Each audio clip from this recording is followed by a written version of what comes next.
மண் குடிசை வாசல் என்றால் தென்றல் வர மறுத்திடுமா? மாலை நிலா ஏழை என்றால் வெளிச்சம் தர மறுத்திடுமா? உனக்காக ஒன்று எனக்காக ஒன்று ஒருபோதும் தெய்வம் கொடுப்பதில்லை. கொடுத்ததெல்லாம் கொடுத்தான், அவன் யாருக்காக கொடுத்தான்? ஒருத்தருக்கா கொடுத்தான், இல்லை ஊருக்காக கொடுத்தான். என்ன விஷயம்டா? சிலவன் நினைச்சேலும் இவன் என்னடா எப்போ பார்த்தாலும் பாட்டும் கூத்தும், இது ஒரு பயணமா? நாங்கள் அல்லா அல்லான்னு சொல்லி துவா கேட்கியே இவன் பாட்டு பாடிக்கொண்டு போகிறான் அப்படின்னு சொல்லி சிலவன் யோசனை பண்ணிடும். உண்மையிலே அல்லாஹ்க்கு செய்ய வேண்டிய கடமைகளை அஞ்சு நேரமும் அல்லாஹ்க்காக வேண்டி அந்த விஷயங்களை தவறாமல் ஈடுபட்டு கொண்டிருச்சு. இப்போ சில விஷயங்கள் இந்த செய்த தவற திருப்பி செல்லப்படாது. என்னண்டா, இப்போ படைச்சவன் அல்லாஹ் ஒருத்தண்ட பாவத்தை மறைச்ச நினைச்சால், இப்போ ஒருத்தன் தனிமையில் செய்த பாவத்தை பின்னைக்கு மறுமையில் அல்லாஹ் தனியை தான் விசாரிச்சு. அப்போ நான் செஞ்ச பாவத்தை நான் பகிரங்கப்படுத்தினால் அப்போ அல்லாவும் நாளை மறுமையில் பகிரங்கப்படுத்தி தான் செய்தது. அந்த மாதிரி சிலவங்களை சந்தேகம் இருந்துச்சு, இவன் தொழுவானா இதண்டியானா அப்படின்னு சொல்லி. ஈமானண்டியதே எனக்கு படைச்சவன மேல இருக்க வேண்டிய விஷயம். விளங்கினா என்னென்னா, தக்குவாண்டியதே எனக்கும் அல்லாஹ்க்கும் இடையிலானது. அல்லாஹ் என்னோட பயணத்தை சிறப்பாக்கி கொண்டிருச்சுன்னு சொன்னடா, நான் அல்லாவோட அல்ஹம்துலில்லான்னு சொல்லி அந்த விஷயங்களில் ஈடுபட்டு கொண்டு இருந்துச்சு. நிறைய பேருக்கு அநேகமானவங்களுக்கு சந்தேகம் இருக்கலாம். இருந்தாலும் இப்போ நாங்கள் உதாரணத்துக்கு நாங்கள் இப்போ சும்மா நோமலாக ஒரு ட்ரிப் ஒன்று வெஹிக்கலில் போகிறோண்டாலே அந்த ட்ரிப் போகிறதுக்காக வேண்டிய ஒரு பாட்டொன்றை போட்டுக்கொண்டு போமே. மியூசிக் தான் ஹராம். இந்த வசனங்கள் எங்களுக்கு பேசலும், நான் அந்தளவு படிச்சில்லை, இருந்தாலும் சொல்லி அப்போ நாங்கள் அப்படி பயணம் போகிறேன். கச்சேரி கூத்து கச்சேரின்னு சொல்லிக்கொண்டு பாட்டொன்றை போட்டுக்கொண்டு டான்ஸ் ஒன்று ஆடிக்கொண்டு சும்மா போகிறேன். ஸ்கூல் ட்ரிப் போகிறேன்னு சொன்னாலும் நாங்கள் சூனாக தான் போகிறது. அதே போகிற பயணத்தை கொஞ்சம் உற்சாகமாக போகும் அப்படின்னு சொல்லி.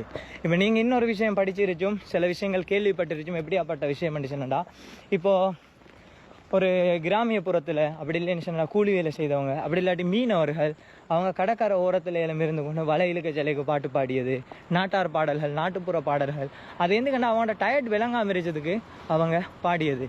இப்போ ஊரு பேர் தெரியாது இந்த காட்டு வழியில் இப்படி நான் பயணம் போகிற நேரம் என்ன நிறைய விஷயங்கள் மனசில், என் மனசே ஒவ்வொரு பக்கமாக என்ன இந்த இடத்துல இருந்தால் உங்களுக்கு அந்த ஃபீல் விளங்கும்.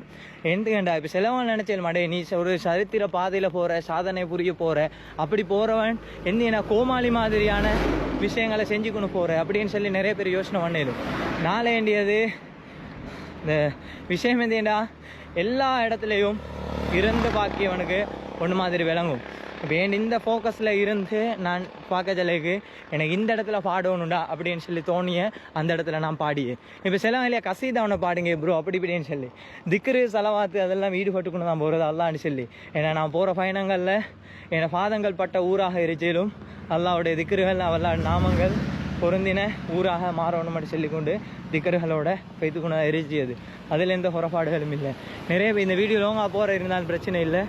என்றால் நிறைய பேர் அதை நீங்கள் நீங்கள் நெகட்டிவாக பேசுங்கோ, நீங்கள் ஏசுங்கோ, அந்த சோமி இது இப்படி செய்யாதடா, இது இப்படி செய்டா, இது இப்படி செய்யாத, உங்களுக்கு உரிமைருச்சு.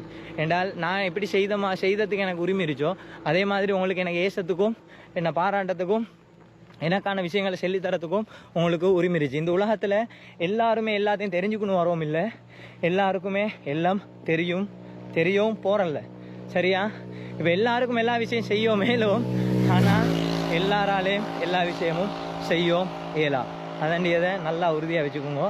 நான் இந்த வீடியோவில் ஏதாவது உங்களை மனசு புண்புறுத்திய மாதிரி ஏதாவது பேசியிருந்தால் என்ன மன்னிச்சுக்கோங்க. என்னோட சேனல் இந்த நிலைமை இந்த இடத்துல இருச்சி விஷயத்தை தான் நான் சொன்னது. இப்போவும் என் மனசில் சில வசனங்கள் வார, இப்போ குர்ஆன் ஓதுவோம்னு சொல்லி மனசு தோன்று, நான் அதை ஓதிக்கொண்டே போகிறேன். இப்போ நான் இஸ்லாம் சார்பாக இப்போ எனக்கும் அல்லாஹ்க்கும் இருச்சுதுன்னு இப்போ நான் குர்ஆன் ஓதியதோ திக்ரு வச்சியதோ இதை நான் ஒன்று செல்லலைன்னு சொன்னேன்னா என் வீடியோவை பார்க்கிய மக்கள் ஏண்டான்னு சொல்லி யோசனை பண்ணப்படாது அப்படின்றதுக்காக. ஏண்டா இப்போ உண்மையிலே இந்த வீடியோவை கிறிஸ்துவர்கள் பார்க்கிய, இந்துக்கள் பார்க்கிய, பௌத்தர்கள் பார்க்கிய, எல்லா உறவினர்கள் எல்லா சகோதரர்களும் இந்த வீடியோ பார்க்கிய.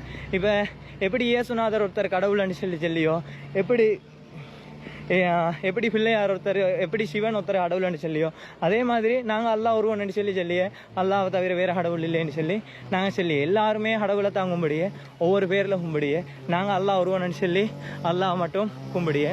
இப்போ உதாரணத்துக்கு இப்போ நாங்கள் ஒரு பணம் பாடியதாக இருச்சலும் நாங்கள் கோவிலில் ஒரு பூஜை ஒன்று செய்த இதாக இருச்சலும் இப்போ நாங்கள் பயணம் போய் காக்க சொல்லியதாக இருச்சலும் எதுவாக இருந்தாலும் இப்போ இஸ்லாமிய கலாச்சாரத்தில் அடிப்படையில் இந்த மாதிரி ஸ்ட்ரகிளில் இருச்சு நேரம் நான் இந்த விஷயம் சொல்லியே இது இஸ்லாத்தில் இப்படி சொல்லிருச்சுன்னு சொல்லி நான் சொல்லியது அதெல்லாம் எனக்கு மனசு படிய விஷயங்களை நான் சொல்லியது அந்தந்த நேரத்தில் நான் அதிகமாக பேசிக்கணும் போகிறது தெரியா நான் குழம்பி பேசணும் தெரியா. உண்மையிலே என்னென்றால்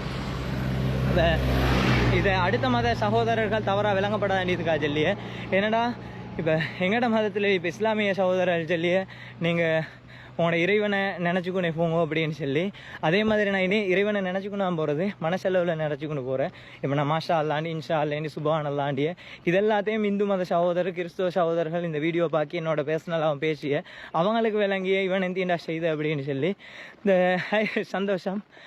இந்த பயணம் ஃபுல்லாக வார நேரம் இந்த பயணத்தில் நோக்கமே ஜாதி மத இன வேற்றுப்பாடுகள் இல்லாமல் பிரதேச வேதங்கள் இல்லாமல் ஒன்றுமே இல்லாத ஒரு அமைப்பில் மனித நேயம் ஒரு மனுஷனுக்கு இந்த தருணத்தில் உதவணுண்டா அப்படி உதவ இல்லாட்டி அவன் மனுஷனே இல்லைடா அப்படின்னு மாதிரி இந்த மனுஷன் எல்லாம் ஏண்டால் இந்த கொள்கைகள் உருவானதும் இந்த மதங்கள் உருவானதும் ஒரு மனுஷனை நேர்வழிப்படுத்தி வாழத்துக்கு தான். எல்லா சமூகத்துக்கும் நபிமார்கள் அனுப்பப்பட்ட எல்லா சமூகத்துக்கும் தலைவர்கள் அனுப்பப்பட்ட காரணம் அறிவாளிகள் அனுப்பப்பட்ட காரணம் எதுக்குன்னா ஒரு நெறிமுறையோட ஒரு நெறியாக வாழணும் அப்படின்றதை காட்டத்துக்காக வேண்டி தான் அனுப்பினது. அப்படியாப்பட்ட ஒரு சூழலில் அப்படியாப்பட்ட ஒரு நிலைமையில் இப்படி நபிமார்களோ தலைவர்கள் இவங்கள் அறிஞர்களோ எங்களை அப்படி நெறிப்படுத்தி கொண்டு போகிறது. நாங்கள் இப்போ அவங்க அத்தனை